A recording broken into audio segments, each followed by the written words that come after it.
olórí lórí ń fọ́ o aṣíwájú ogun ni irú wọn gan-an lógun ń dojú kọ àbùkù àti ẹ̀tẹ́ sì rèé ìmùlẹ̀ àwọn adarí tí wọ́n ti làmìlaka ni oníyangí mọ́ba tèmi jẹ́ èkó ni mo rù ẹ̀gbọ́n náà ṣó rọrùn fún ajagun fẹ̀yìntì Muhammadu Buhari adarí ilé wa tẹ́lẹ̀ rí kí ó kó bílíọ̀nù $5 pamọ́ sínú ilé kan ṣoṣo nílẹ̀ Amẹ́ríkà àti pé sẹ́yìn rò wípé wọ́n bá òbítíbitì góòlù tó jẹ́ pé tí wọ́n bá ta àwọn góòlù ọ̀hún owó rẹ̀ yóò tó $700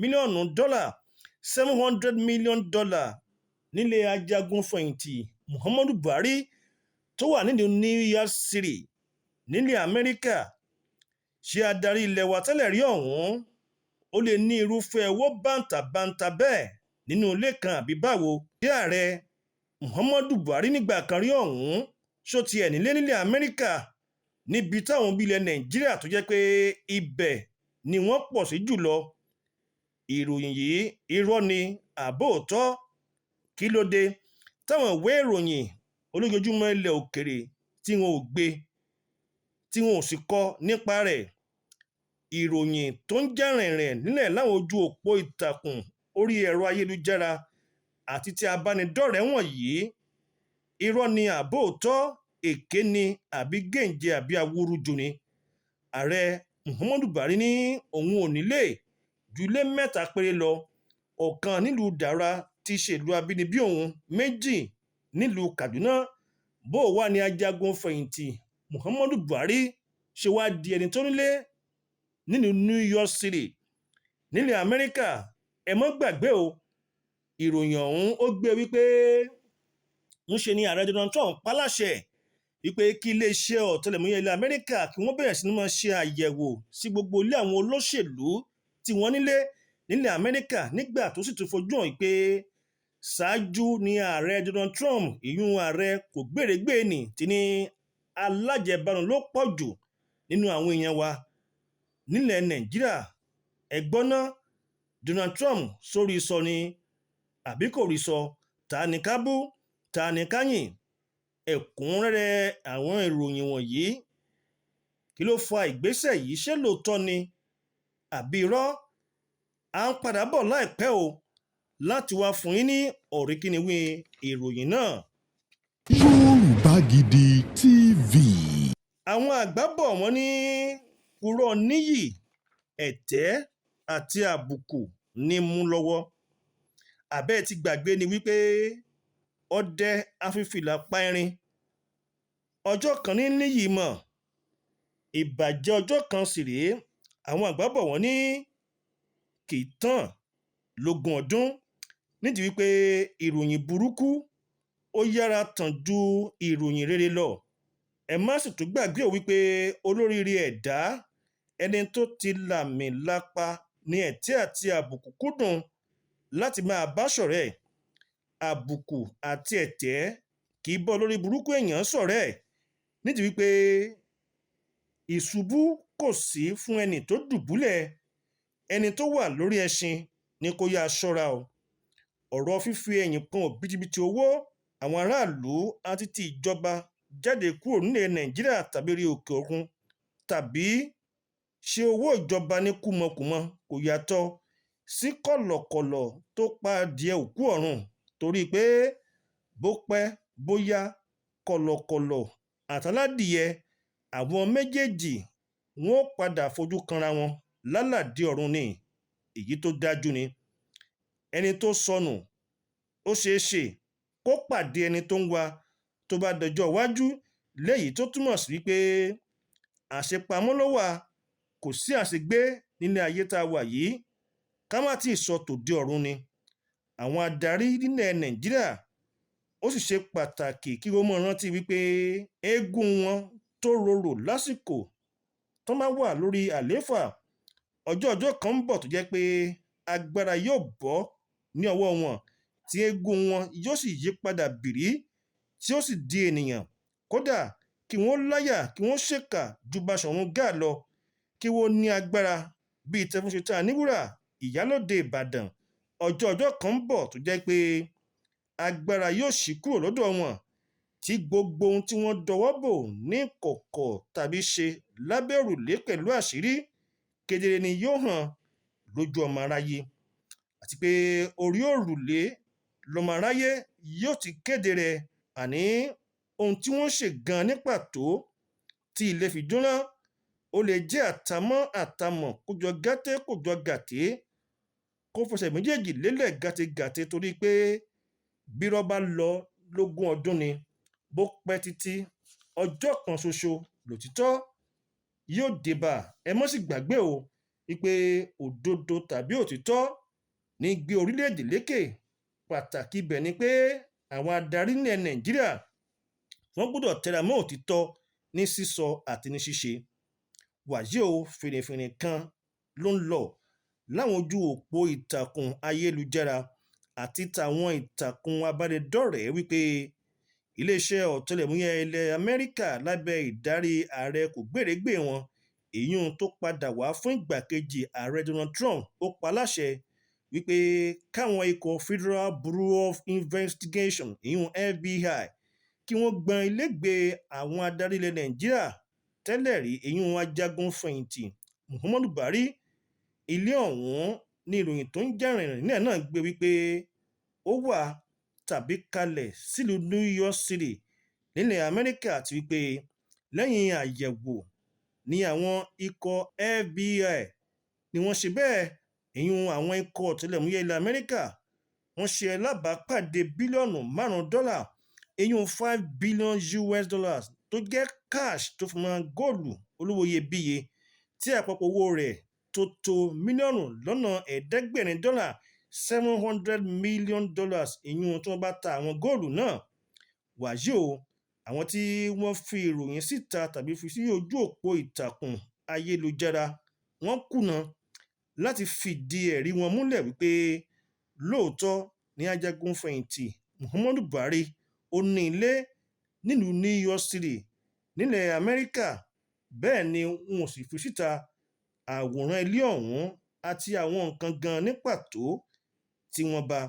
Ẹ má gbàgbé o, irúfẹ́ ìròyìn bíi eléyìí kan náà jáde ní àsìkò kan tí wọ́n ní ṣẹ̀kẹ̀ǹdùgbẹ̀ owó ni wọ́n bá ní ilé gómìnà ìpínlẹ̀ Rivers kan rí ní àkókò kan ní òkè òkun. Ṣáájú ó ní àwọn ojú òpó ìtàkùn abánidọ́rẹ̀ẹ́ ayélujára bíi ti Facebook àti X handle ti kún fàlàfàlà fún ìròyìn yìí, èyí tí ẹnikẹ́ni kò tí ì lè fìdí rẹ̀ múlẹ̀ wípé òótọ́ ni, àti pé ń ṣe ni ààrẹ Donald Trump ó pa àṣẹ ọ̀hún wípé káwọn ikọ̀ agbófinró ilẹ̀ Amẹ́ríkà FBI kí wọ́n bẹ̀rẹ̀ sí ní máa ṣe àyẹ̀wò sáwọn ẹlẹ́gbẹ́ olóṣèlú tí wọ́n jẹ́ ọmọ bíi ilẹ̀ Nàìjíríà tí wọ́n ralé sílẹ̀ Amẹ́ríkà tàbí tí wọ́n kọ́, léyìí tó sì mú kí àkàrà ajagun fẹ̀yìntì Muhammadu Buhari kó tú sépo, nígbàtí òkété ó tún gbọ́rù mọ́ lọ́wọ́ lórí ẹ̀sùn àjẹbánu. Wàyí o, ìròyìn tẹ́nikẹ́ni kò tí ì lè fìdí òtítọ́ rẹ̀ múlẹ̀ náà lérò rẹ̀ ti bẹ̀rẹ̀ sí ní ṣe ọ̀tọ̀ọ̀tọ̀ lọ́kàn ilẹ̀ Nàìjíríà tí wọ́n ní làákàyè níbi àtàrí. Àwọn kan wọ́n gbàgbọ́ wípé irọ́ funfun báláú ni o, táwọn míì sì gbàgbọ́ wípé ó ṣeéṣe kó jẹ́ òótọ́, nígbàtí àwọn tí wọ́n gbàgbọ́ wípé ó ṣeéṣe kó jẹ́ òótọ́ gan, àwọn gan kò lè fìdí òtítọ́ rẹ̀ múlẹ̀ gẹ́gẹ́ bó ṣe tọ́ àti bó ṣe yẹ, nígbàtí ààrẹ wa tẹ́lẹ̀ rí ọ̀hún Muhammadu Buhari kò sọ nǹkan kan o. Bẹ́ẹ̀ ni ọ̀gbẹ́ni Fẹ́mi Adésínà tàbí Garba Shehu kò tí ì fi ìròyìn kankan síta láti tako àwọn àwíjàre tó ń fò bíi labalábá kiri àwọn ojú òpó ìtàkùn ayélujára náà. Ṣáájú ni wọ́n ti kọ́kọ́ gbé ìròyìn náà, èyí tó mú awuyewuye lọ́wọ́ ní yàjóyàjó wípé ikọ̀ ọ̀tẹlẹ̀múyẹ́ ilẹ̀ Amẹ́ríkà ó bá bílíọ̀nù $5 owó ilẹ̀ Amẹ́ríkà nílé ajagun fẹ̀yìntì Muhammadu Buhari. Ilé ọ̀hún wọ́n ní New York City ló wà nílẹ̀ Amẹ́ríkà, tó fi mọ́ àwọn góòlù tó jẹ́ pé tí wọ́n bá ta àwọn góòlù ọ̀hún owó rẹ̀ yóò tó mílíọ̀nù lọ́nà ẹ̀ẹ́dẹ́gbẹ̀rin dọ́là $700 million àti wípé ààrẹ Donald Trump tilẹ̀ Amẹ́ríkà ló pa láṣẹ láti bẹ̀rẹ̀ sí ní máa ṣe àyẹ̀wò sáwọn ilé olóṣèlú tí wọ́n jẹun bí ilẹ̀ Nàìjíríà tí wọ́n kọ́lé tàbí ralé sílẹ̀ Amẹ́ríkà. wàyí o ìròyìn elérèfé yìí kò ní ẹ̀rí kankan gbòógì láti fi ìdí rẹ̀ múlẹ̀ pé lóòótọ́ ní ẹ̀sùn tí wọ́n fi kan ajagun fẹ̀yìntì Muhammadu Buhari. Síwájú sí i, kódà iléeṣẹ́ ìròyìn ilẹ̀ òkèèrè kan sọ ọ́ di mímọ̀ wípé kò dájú wípé òtítọ́ ní ìròyìn náà, léyìí tó túmọ̀ sí pé èfó ni kò sì yàtọ̀ sí àṣà tí ò ní kan, àti pé ká ní òótọ́ ní ìròyìn ẹlẹ́jẹ̀ náà, ọ̀pọ̀lọpọ̀ àwọn oníléeṣẹ́ ìwé ìròyìn olójoojúmọ́ ilẹ̀ Nàìjíríà tòkè òkun àti táwọn ojú ẹ̀rọ ayélujára ni wọ́n kọ nípa rẹ̀ tí àwọn èèyàn yóò sì rí. Tẹ́ ẹ bá rántí, tẹ́ ẹ bá gbàgbé, ṣáájú ni bàbá Buhari ti kéde rẹ̀ lẹ́yìn ètò ìdìbò iléeṣẹ́ ààrẹ ọdún 2015 wípé ilé mẹ́ta péré ni àwọn ní o, ọ̀kan nílùú Daura tí ṣe ìlú abínibí adarí ilẹ̀ wa tẹ́lẹ̀ rí ọ̀hún, nígbà tí ọkọ̀ méjì tó kù sílùú Kaduna, àti pé owó ilé ọ̀kan nínú méjì tó wà nílùú Kaduna ọ̀hún ni àwọn fi ń jẹun. Ọgbà bẹ́ẹ̀ ni bàbá Buhari kan náà tún kéde rẹ̀ lọ́dún 2023 wípé òun ò ní dúkìá kankan o bó ti wù kó mọ lókè òkun. Ìbéèrè tó wá ń tawọ́ tasẹ̀ lọ́kàn àwọn èèyàn nílẹ̀ Nàìjíríà àti lókè òkun ni pé báwo ni ààrẹ Muhammadu Buhari yóò ṣe nírúfẹ́ bílíọ̀nù $5 bẹ́ẹ̀ nínú ilé kan ṣoṣo àti òbítíbitì góòlù tútù tó jẹ́ pé bí wọ́n bá ta àwọn góòlù ọ̀hún, owó rẹ̀ mílíọ̀nù lọ́nà ẹ̀ẹ́dẹ́gbẹ̀rin dọ́là $700 million ni yóò jẹ́. Èrò tiwa ni pé ǹjẹ́ ó rọrùn fún èèyàn kan ṣoṣo láti kó irúfẹ́ ṣẹ̀kẹ̀ndùgbowó bẹ́ẹ̀ pamọ́ sílẹ̀ Amẹ́ríkà àti òbítíbitì góòlù bẹ́ẹ̀ láìsí báǹkì àgbáyé èyí tá a mọ̀ sí World Bank tàbí Central Bank tilẹ̀ Nàìjíríà? Ṣé dídìnrín àbí afọ́fúngbẹ́fun gan ni wọ́n tilẹ̀ pé ajagun fẹ̀yìntì Muhammadu Buhari ni àbí báwo? Báwo ni ààrẹ tẹ́lẹ̀ rí ọ̀hún yóò ṣe kó adúrú owó bẹ́ẹ̀ sí abẹ́ òrùlé kan ṣoṣo nígbà tí kìí ṣe pé òṣìṣẹ́ iléeṣẹ́ báǹkì ni? Kí ni ìbáṣepọ̀ bàbá Buhari pẹ̀lú ilẹ̀ Amẹ́ríkà nígbà tí wọ́n wà gẹ́gẹ́ bí adarí ilẹ̀ wa láyé ìtìjọba onímọ̀nà wà, tí adarí ilẹ̀ wa tẹ́lẹ̀ rí ọ̀hún yóò bá tiẹ̀ kówó pamọ́ sí ilẹ̀ Amẹ́ríkà tó jẹ́ pé ibẹ̀ ni àwọn ọmọ ilẹ̀ Nàìjíríà ni wọ́n pọ̀ sí jùlọ, yóò wá lọ kó sí ni àbí báwo? Àbí nílẹ̀ Bìtìkó níbi tí ọ̀rẹ́ rẹ̀ ti tún ṣe bíṣọ̀bù àgbà nílùú Kàtàǹbórì wà, èyí nílẹ̀ Bìtìkó, síbẹ̀ ni adarí ilẹ̀ wa tẹ́lẹ̀ rí ọ̀hún yóò lọ kó owó pamọ́ sí nígbà tí kìí ṣe gómìnà kan láti gúúsù ilẹ̀ Nàìjíríà tàbí àjèjì gúúsù ilẹ̀ yìí tó ti di olóògbé tó bà ilẹ̀ Nàìjíríà lójú jẹ́ nígbà tí ó kó owó ìpínlẹ̀ rẹ̀ lọ sí ilẹ̀ United Kingdom níbi tí àwọn bíbí ilẹ̀ Nàìjíríà tí wọ́n wà tàbí pọ̀ sí jùlọ. Báwo ni iléeṣẹ́ ọ̀tẹlẹ̀múyẹ́ ilẹ̀ Amẹ́ríkà FBI yóò ṣe gbọ́nlé bàbá Buhari nílùú New York City tí iléeṣẹ́ ìròyìn VOA Voice of America, CNN, BBC àti Al Jazeera kò ní gbé ìròyìn náà tàbí kọ ròyìn nípa rẹ̀? Kì í kúkú ṣe pé iléeṣẹ́ Yorùbá Gidi TV ó ń gbìyànjú láti dáàbò bo orúkọ bàbá Buhari, ṣùgbọ́n òtítọ́ kò ní kí wọ́n mọ̀ sọ̀hún. Ẹ má ṣì wá gbọ́ o, a ò sọ wípé áńgẹ́lì ní adarí ilẹ̀ wa tẹ́lẹ̀ rí ọ̀hún, bẹ́ẹ̀ ni a kò sì fi ìgbà kankan sọ wípé ọlọ́wọ́ mímọ́ àti àyà funfun ni. Ṣé ẹ gbàgbé ẹ̀sùn táwọn alátakò fi kan ajagun fẹ̀yìntì Muhammadu Buhari lásìkò ètò ìpolongo òbò síléeṣẹ́ ààrẹ ọdún 2015 wípé ọwọ́ bàbá náà ò mọ́ o nídìí ètò ìrànwọ́ owó bẹntiróòlù tá a mọ̀ sí Petroleum Trust Fund, àti pé láyé ètò ìjọba ajagun fẹ̀yìntì Muhammadu Buhari ní àwọn ikọ̀ adìhámọ́ra ogun agbẹ̀san àwọn ikọ̀ Fúlàní darandaran wọ́n fi ẹ̀mí àwọn bíi ilẹ̀ Nàìjíríà ṣòfò jùlọ. Ariwo ìwà àjẹbánu ní alàgbà Muhammadu Buhari ló ń pa káàkiri tí ó sì fi bọnu lásìkò ìpolongo òbò rẹ̀ sí iléeṣẹ́ ààrẹ ọdún 2015, ṣùgbọ́n tó jẹ́ pé púpọ̀ nínú àwọn alájẹbánu ọ̀hún tí bàbá ń dọ́gbọ́n sọ̀rọ̀ lù ló jẹ́ pé olóṣèlú ni wọ́n. Àwọn èèyàn yìí kan náà ni wọ́n pawọ́pọ̀ wọ́n sì ṣe bẹ́ẹ̀ gbé ajagun fẹ̀yìntì Muhammadu Buhari dórí àlééfà. Bàbá dórí àlééfà tán, kẹ́tẹ́kẹ́tẹ́ bá kú iṣó bá pin. ń ṣe ni àjọ EFCC àti ICPC wọ́n di akúrẹ̀tẹ̀ tí àwọn ọmọ ẹgbẹ́ òṣèlú alátakò sì ń fi ẹ̀sùn kan àjọ EFCC, ICPC àti ìjọba Muhammadu Buhari pé àwọn alátakò ní àjọ méjèèjì ọ̀hún ni wọ́n ń lé kiri. Ìjọba bàbá Buhari, àwọn ọmọ ẹgbẹ́ òṣèlú alátakò ní àjọ EFCC kò fi àwọn lọ́kàn balẹ̀. Ó ti wá di ojú ẹ̀ báyìí o lórí ẹ̀sùn tí wọ́n fi síta yìí. À ń retí kí olórí ilẹ̀ wa ajagun fẹ̀yìntì Muhammadu Buhari kí wọ́n fi ohùn síta tó fi mọ́ Garba Shehu àti ọ̀gbẹ́ni Fẹ́mi Adésínà lórí ìròyìn yìí, torí pé ọ̀pọ̀ nínú àwọn Nàìjíríà ni wọn kò gbàgbọ́ o wípé ìròyìn yìí awúrúju ni. Àwọn kan sì gbàgbọ́ pé òótọ́ ni. Ó jẹ́ òótọ́ kò jẹ́ òótọ́, ó jẹ́ awúrúju kò jẹ́ awúrúju. Àwọn bílẹ̀ Nàìjíríà wọ́n ń retí kí alàgbà Fẹ́mi Adésínà kó sọ̀rọ̀ síta kí àwọn aráàlú kí wọ́n lè mọ òtítọ́ ọ̀rọ̀ rẹ̀ lójúnà àti ṣe àfọ̀mọ́ orúkọ rere tí ajagun fẹ̀yìntì Muhammadu Buhari tó ní. Anthony Adéwálé Adégbáyé ló ṣe àkójọpọ̀ ìròyìn yìí. Èmi náà ni mo kà á. Ọpẹ́ pàtàkì lọ́wọ́ Lákúnlé Fásùgbà tó jẹ́ olóòtú ètò. Ẹ kàn sí ojú òpó ìtàkùn Yorùbá Gidi TV. Ẹ bá wa like ẹ̀, ẹ bá wa share ẹ̀, kẹ́ ẹ sì tún subscribe sórí ẹ̀ pẹ̀lú. Títí ìgbà míì tá ò tún máa pàdé. A kí yín o, ẹ kú dédé àsìkò yìí. Lẹ́ẹ̀kan sí i, ire o.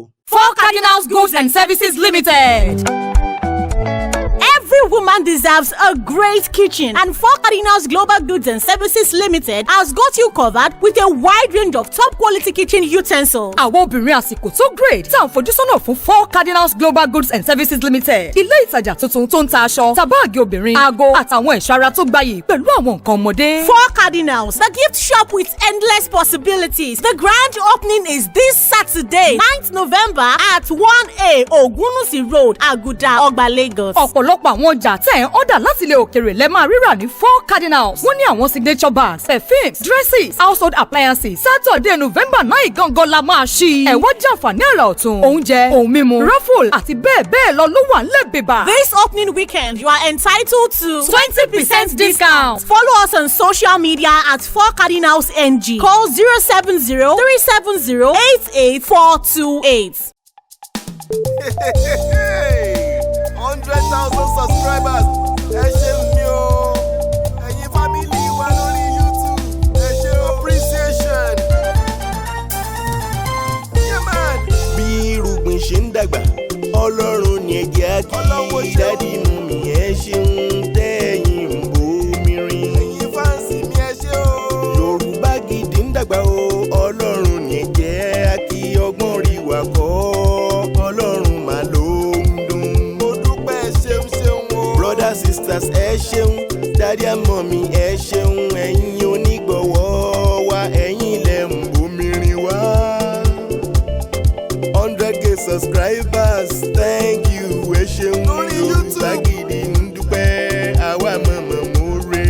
Àwa mọ̀mọ́ more, àwa mọ̀mọ́ more o. Yorùbá Gidi ń dúpẹ́, àwa mọ̀mọ́ more. Ẹ̀yin ṣàlẹ̀ rí wa wò tẹ́ ń like, ẹ tún comment, ẹ ṣe tẹ̀ ń bá wa pín ká. Yorùbá Gidi ń dúpẹ́, àwa mọ̀mọ́ more. Láti 2022 tá ti ń bá bọ̀ ó tọpẹ́tọpẹ́. Yorùbá Gidi ń dúpẹ́, àwa mọ̀mọ́ more. Ẹ̀yin ṣálẹ̀ yẹn wá, àwa náà ní tiyín. Yorùbá Gidi ń dúpẹ́, àwa mọ̀mọ́ more.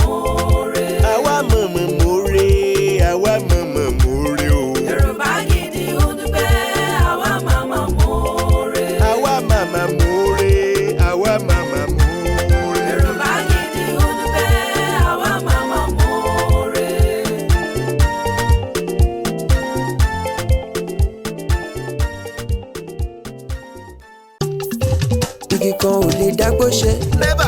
láyé igi kan ò lè dágbó ṣe. rárá bá ò bá rẹ́ni fẹ̀yìntì bí ọ̀lẹ làárí.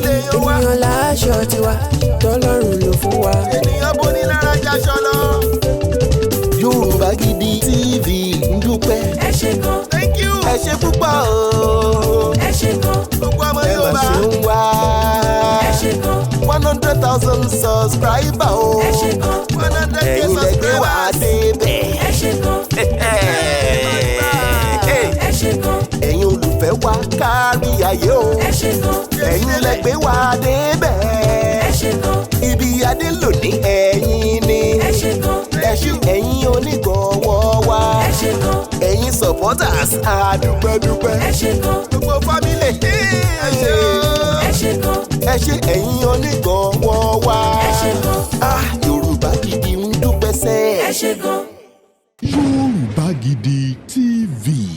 ibi tá a ti ń fún yín láwọn nǹkan tẹ́ ẹ fẹ́ àwọn nǹkan tó ṣàǹfààní tó yẹ kẹ́ ẹ máa wò nígbà gbogbo nígbàkigbà ìbẹ̀lẹ̀ wà yìí máa subscribe sí subscribe tẹ subscribe sí. Yorùbá Gidi TV.